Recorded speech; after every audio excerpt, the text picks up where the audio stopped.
Alright guys, it has been a week and it is time now finally to talk about my thoughts on Solo, a Star Wars story.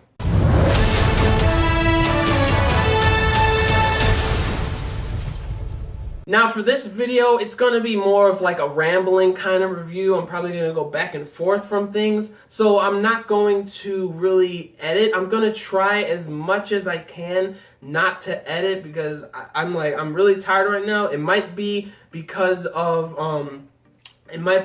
Ramadan and I'm fasting. I don't know, but I'm going to try to do it as clean cut as I can without any not without any, but with minimal edits in this video. So without further ado, let's get into this movie. First off, Solo, a Star Wars story. I loved it. I thought it was fantastic. Every character was really cool. I liked every single character from Dryden Voss, I believe that's how you say his name, the gangster, the main antagonist, because at the end of the movie, boy. But anyways, he was cool. Him to Rio, the guy with the 4 arms and stuff, obviously all the way to Chewbacca and Han Solo and everything.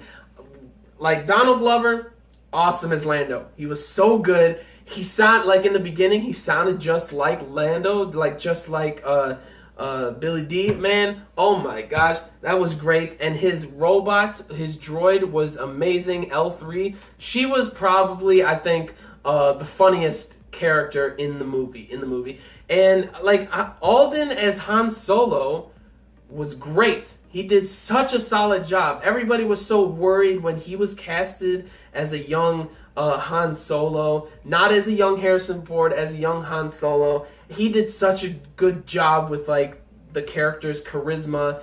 He was actually funny. I actually giggled and laughed and borderline like cracked up. Like in the beginning when he's running around with Kira, Emilia Clarke's character, through the streets of Corellia and stuff, and like even as like a teenager, he was always getting into trouble with like bosses and like gangsters and things like that, with owing them things and stuff. And there was, I believe her name is Mistress Proxima or Lady Proxima or something like that. She's like a gigantic alien worm slug looking thing that lives in like this in like a sewer.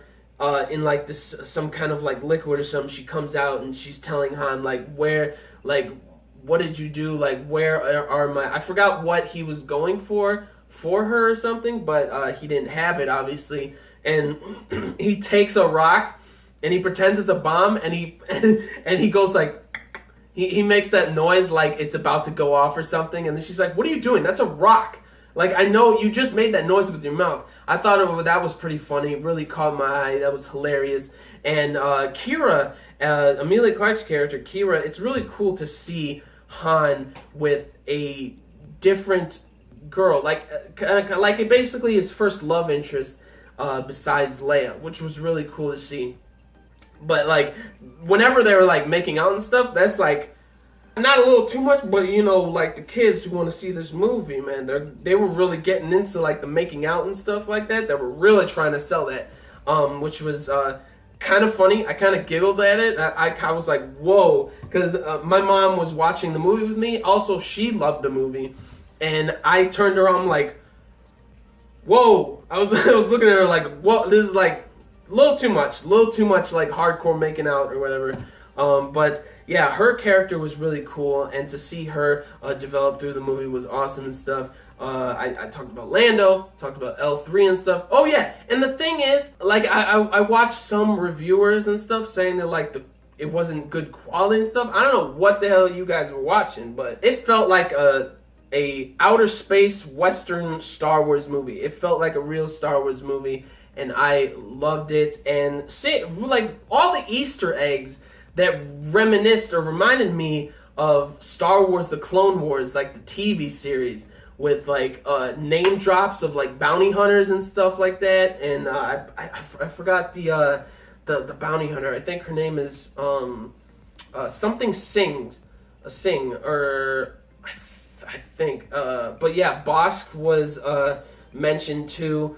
That girl Singh, she has like a bald. She's bald with like I think like a little like ponytail kind of thing in the back of her head, and she has like some weird antenna on her head and stuff. And she was in the Clone Wars. If you haven't seen that show, I don't know what the hell you're doing, but you gotta go see the shows. Like the Clone Wars, Star Wars, the Clone Wars, and Star Wars Rebels. You gotta see those. But yeah, the bunch of name drops and stuff like that, and just I don't know. I loved all these characters, and also people kept saying that like there wasn't really like huge stakes, like high stakes and stuff. I think that the highest stakes that you can have is like losing a life, like losing life. And literally in the first, I believe, half an hour or something, we lost Val, who was Beckett's girl, like Woody Harrelson's girl in the movie. First of all, Beckett was like Woody Harrelson as Beckett was just really awesome and stuff. Basically like a mentor to Solo, to Han, which was really awesome. And also, yeah, how he got his last name Solo was from I believe an Imperial officer or something like that gave him his last name because Han didn't have a last name. And he said he's all alone and stuff. He's like, Solo. And then he calls him Han Solo. I'm like, what? Like, really? Like, what the? Like, you're really going to go with that? But, I mean, I'm actually kind of fine with that. I would have liked Han to actually have said Solo instead of the Imperial officer. But, you know, what are you going to do? And, what else? What else did I like? But the high stakes and stuff. First of all, Val dies when they were doing a heist job for Dryden Voss, the big shot gangster, to get this fuel, this highly concentrated fuel from the train that you saw in like the trailers and stuff. And when they went to go get it, Enfys Nest, who was called a pirate at first, like in the beginning, later on you find out who the person really is and stuff like that, and what they're fighting for, which is really cool. But yeah, Enfys Nest shows up, ruins the plans and everything.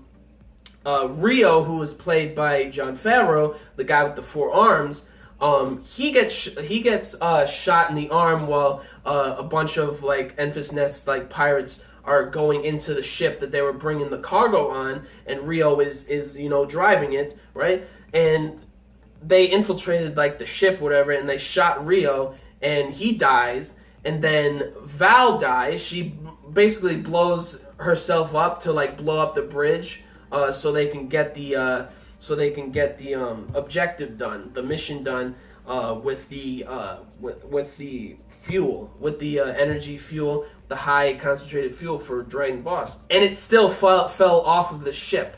Like, the mission failed and 2 people died on the mission. And I'm like, how is that not like high stakes to what happened? It's a complete failure in the beginning. And also, I forgot this.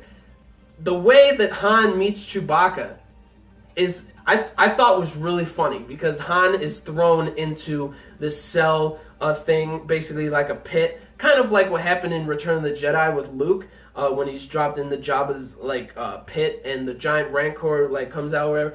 But instead of a Rancor, it's Chewbacca. Chewbacca was eating people down there, man. Like, they were starving him to the point where he was eating people. It was insane. And then Han is able to speak Shriwook. I believe that's what it's called, Treewook or Shriwook, which is the Wookiee language.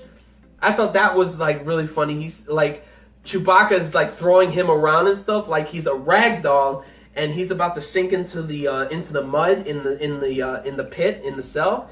And then he starts speaking Chewbacca's language, and Chewie's like,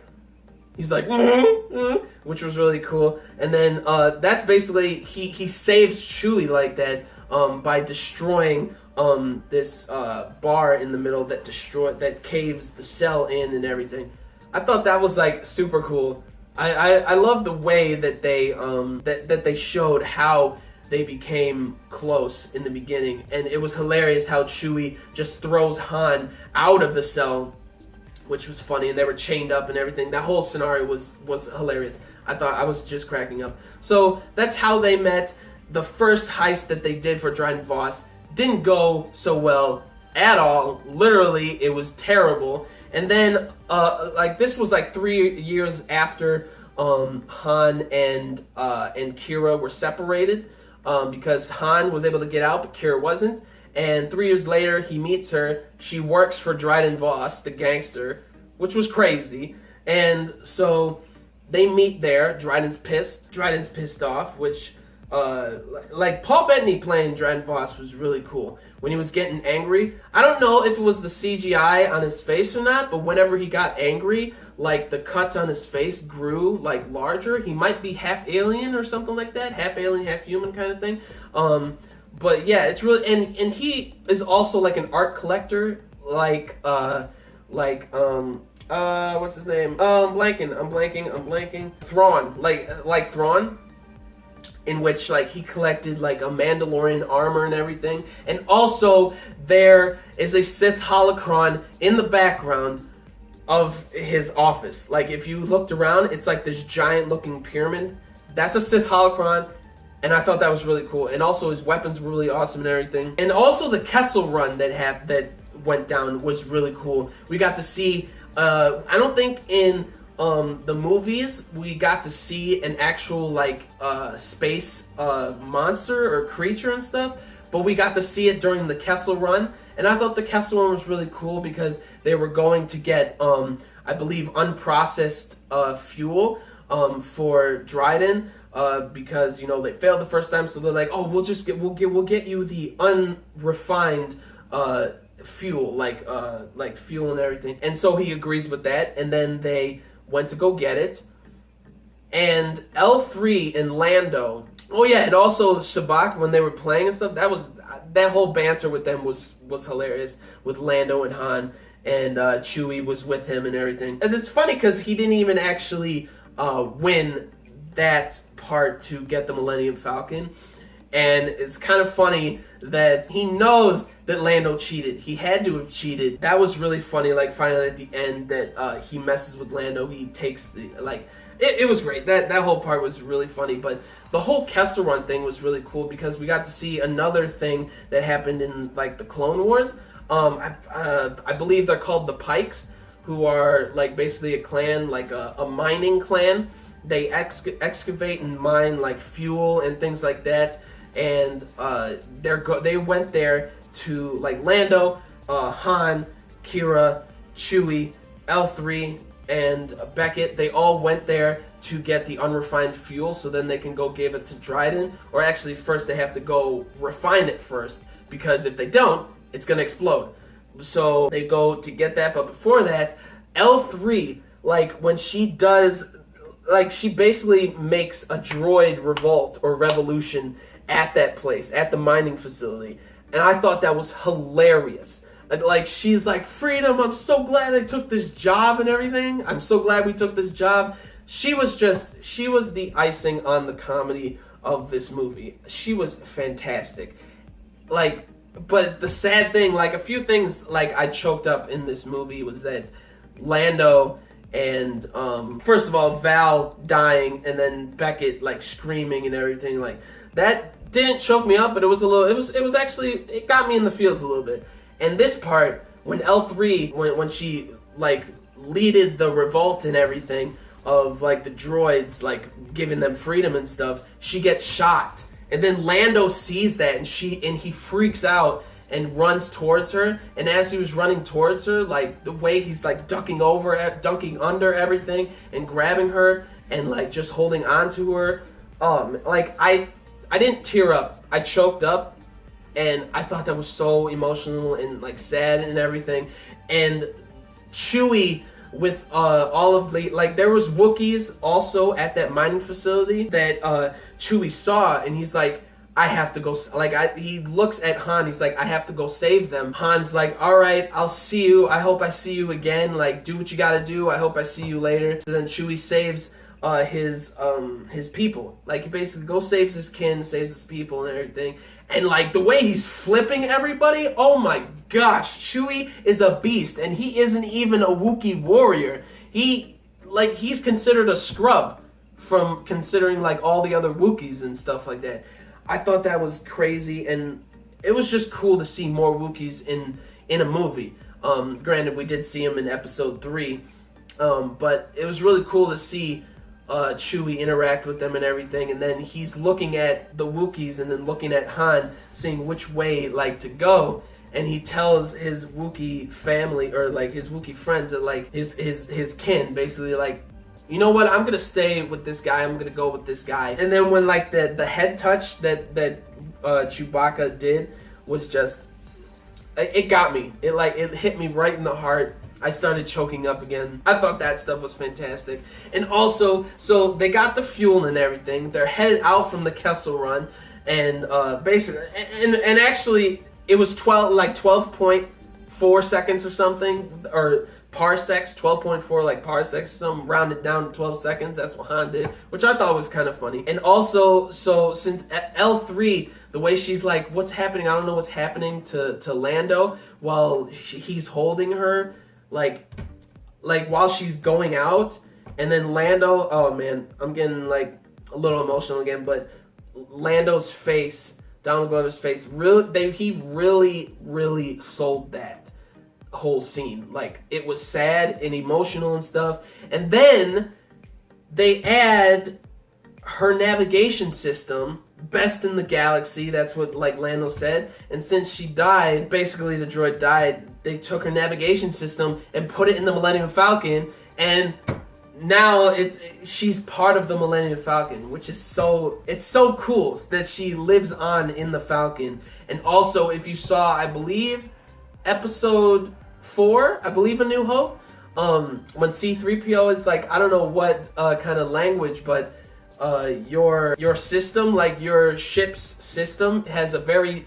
unique language or like unique attitude or something. Like, dude, that's L3, man. That's L3. That's so cool. And it was just awesome. And she also made a map through the Kessel Run, through Kessel, for them to actually be able to navigate and get out. Like, forget the tunnel that they were going to go through, because the Imperials, like the Star Destroyer, was coming in. So they're like, you know what?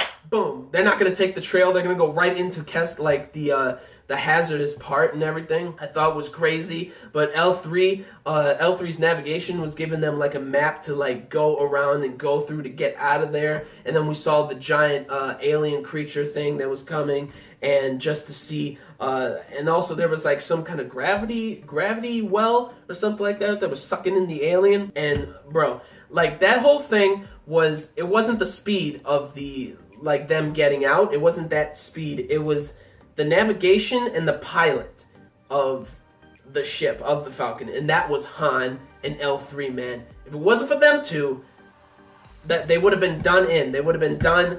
And like that whole thing, I always wanted to see that. I always wanted to see what was it like for Han as a teen before we knew him in A New Hope, before we got to see him all those years after, which was really cool. I wanted to see the Kessel Run. I got the Kessel Run. I got a bunch of other things, bunch of other Easter eggs with the Pikes and everything.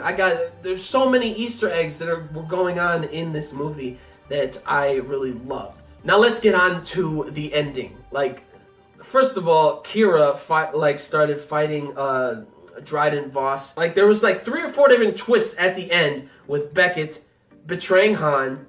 But then Han knew this stuff was happening because of Beckett telling him, like, don't trust anybody and you will never be disappointed. He says this to Han, basically like a mentor, like, don't trust anybody, literally nobody. Like, and then Beckett double-crossing him, but then Han double-crossing him and stuff like that. Like, that, I thought that whole scene was hilarious because there was like 3 different like turn of events in that one like set of like scenes, with Beckett betraying Han, then Han double-crossing Beckett basically with like he didn't have the fuel, giving it to Dryden, but then it actually was the actual fuel because Enfys Nest, who came, was basically not really pirate, but like not really mercenaries either.